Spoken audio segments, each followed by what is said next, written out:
Wiki moja iliyopita kuna uvamizi mmoja mkubwa sana ulifanyika ndani ya nchi ya Marekani na hichi kitengo cha uhamiaji ICE, Immigration and Custom Enforcement.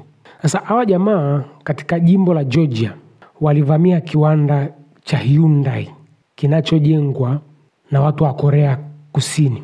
Sasa ili tukio limeiharibia Marekani sifa mpaka kwa washirika zake wa karibu, kwa sababu ili tukio liliwadhalilisha sana wale wafanyakazi wa Korea Kusini, kitu ambacho sicho cha kawaida sana. Unajua hawa ICE huwa wanawalenga sana wa Mexico na watu weusi, ndio target kubwa ya ICE.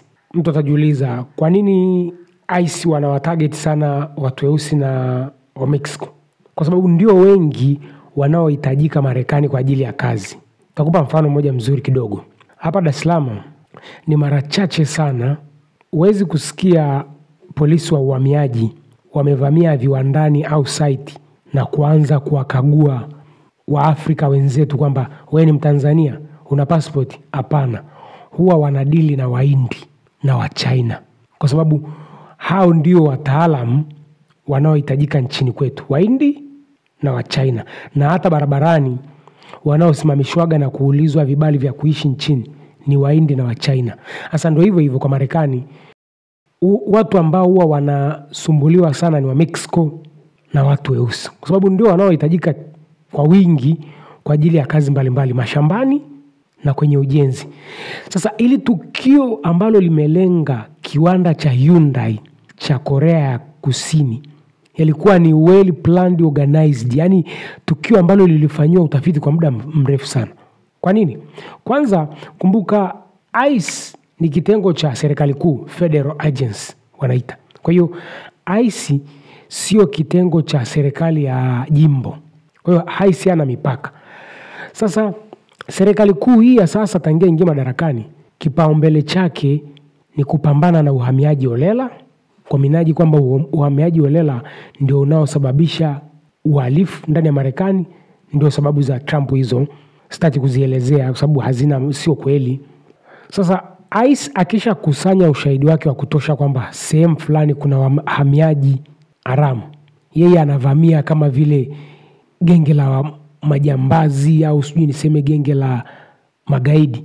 Kwa sababu huu uvamizi uliofanywa katika hichi kiwanda cha Hyundai kinachojengwa na watu wa Korea, manake ni uwekezaji unaofanywa ndani ya Marekani, lilikuwa ni tukio la kijeshi sana. Magari ya kivita, yani armored vehicle, helikopta juu. Kwa hiyo inakuwa kama vile ni wanajeshi wanavamia ngome fulani hivi ya kigaidi au ya kijambazi. Yani tukio ambalo limetengeneza picha ambayo hata wale wafanyakazi wengine wamepaniki. Watu wamefungwa minyororo, wamefungwa mikono na miguu, kiunoni na cheni. Yani tukio baya sana, yani hata alielezeki. Sasa kumbuka kwenye vita ya kiuchumi ya Trump anagombana na wale marafiki zake, yani allies wake, waende kujenga viwanda Marekani. Kumbuka Marekani ameshajijua kwamba kupambana na China inabidi amiliki viwanda kama China, lakini haiwezi kufanikiwa kwa sababu nakumbuka Marekani haina wafanyakazi, Marekani haina wataalamu. Sasa nikiwa nasema Marekani haina wafanyakazi, Marekani haina wataalamu, watu hawanielewi. Takupa mfano mwingine. Watu wanatoka Dar es Salaam waenda mikoani kufanya kazi. Wakifika kule mikoani wanajulikana kwamba ni wafanyakazi kutoka Dar es Salaam. Lakini kihali halisi wale wafanyakazi wote ukimuuliza mmoja mmoja, huyu ni wa Morogoro, huyu wa Mwanza, huyu ni wa Shinyanga, huyu ni wa Mbeya. Lakini wote wamekutana Dar es Salaam wakatengeneza kikundi chao cha kufanya kazi katika field fulani.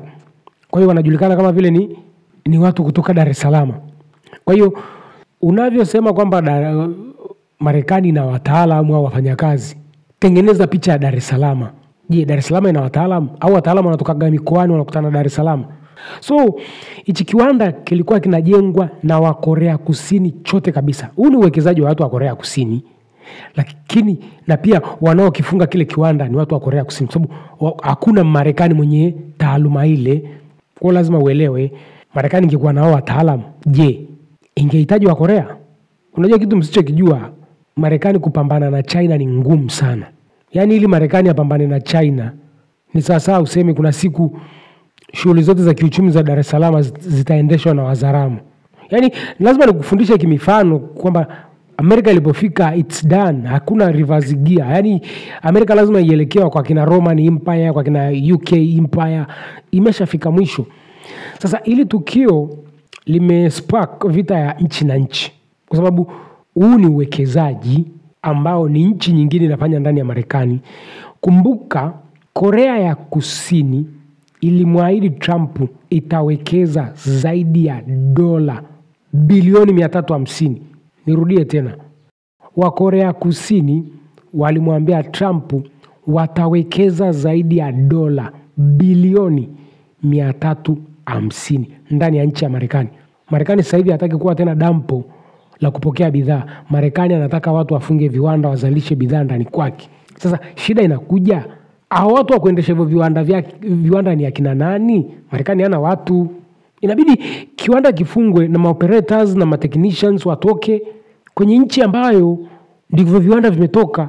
Ndivyo yani ndio hali halisi. Sasa kulingana na ule uvamizi ambao ulifanywa na hao ICE na kuwakamata wa Korea zaidi ya 475, 300 kwa maelezo ya ICE walikuwa hawana vibali halali vya kufanya kazi Marekani. Kwa hiyo ikabidi warudishwe Korea. Sasa hawa watu 300 sio watu wa kawaida. Kuna mainjinia na mafundi mbalimbali. Na sio kweli kwamba walikuwa hawana vibali. Hapana. ICE walipofika pale walikuwa yani they were more brutal, yani walikuwa kibabe sana, wataki maelezo mengi. Yani wao wameshafanya uchunguzi wao, hapa kuna wahamiaji ambao hawana vibali. Kwa hiyo wakawakamata, wakawafunga hivyo kwa kuwadhalilisha, minyororo na nini, wakawapeleka wakakusanya sehemu. Wengi walichukuliwa na ndege ya serikali ya Korea Kusini wakarudishwa. Sasa Trump amekuja na kali ya yote kabisa. Amesema yuko tayari kuwarudisha wale wafanyakazi kwa lengo tu wakawafundishe wa Marekani hiyo teknolojia ya wanachokifanya. Sijui nimeeleweka? Yaani wana uwezo wa kurudi kufanya kazi Marekani wale wote waliorudishwa Korea Kusini, lakini sharti ni moja tu, mwafundishe wa Marekani. Ni kichekesho. Yaani ni ngumu sana. Uwezi mlazimisha Mzaramo awe Mhaya. Yaani mwambie Mzaramo aende tena chuoni akasomea masuala ya sheria kama Mhaya. Yaani inabidi nikupe picha kwamba generation ya Amerika imeharibiwa sana. Wakulaumiwa ni serikali kuruhusu mfumo wa ovyo.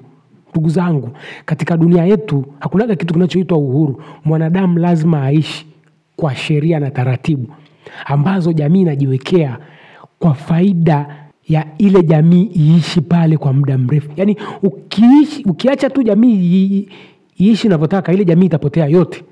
Kila dola, kila empire ilitengeneza sheria ambazo ni za kuhakikisha ile jamii inaongezeka, inakuwa, la sivyo inapotea. Chunguza empire zote. Yaani ukienda kwa mfano, nataka niongee kimifano vizuri. Ukienda kwa Wasukuma, kwa Wachaga, kwa Wanyalu, yaani hizi empire zote za zamani za Kiafrika, ukichunguza mfumo wa maisha ambao ulitengenezwa ni kutengeneza mazingira zile jamii zina expand. Kwa sababu if the empire does not expand, it will shrink and disappear. Kama ulikuwa hujui, kama ufalme hautanuki, utasinyana, utapotea. Kila binadamu anajua hicho kitu. Yaani leo hii ukipewa fedha, ukapewa na eneo uanzishe mji wako, utengeneze na sheria ili mji wako ukue, utakuja kujikuta automatically unatengeneza sheria kuhakikisha kwamba wale binadamu kuna mfumo fulani hivi wa maisha watakuwa wanaoishi, kuhakikisha kwamba wanaongezeka na sio kupungua. Hilo ni somo official, wengine tumefundishwa. Sasa Wamarekani waliacha kutengeneza mfumo wa maisha ndo wakaimplement hizo freedoms of speech, freedom of nini, freedom. Now the freedom is killing them. Hakuna kitu kinachoitwa freedom katika maisha ya mwanadamu. Ukimwachia mwanadamu freedom, hiyo freedom itawamaliza wote. Sasa ndio kinachoendelea kwa kina Marekani na Ulaya. Freedom is killing their generation. Hawana working force. Hawana labor force. Labor force ya Amerika lazima itoke nje ya Amerika. Hivyo kwa European Union, their labor force lazima itoke nje ya European Union. Kwa nini? Kwa sababu hiyo kitu inaitwa freedom ndio imewaua. Hakunaga kitu kinachoitwa freedom. Mwanadamu wa kwanza hakuishi kwa freedom. Why are you preaching freedom?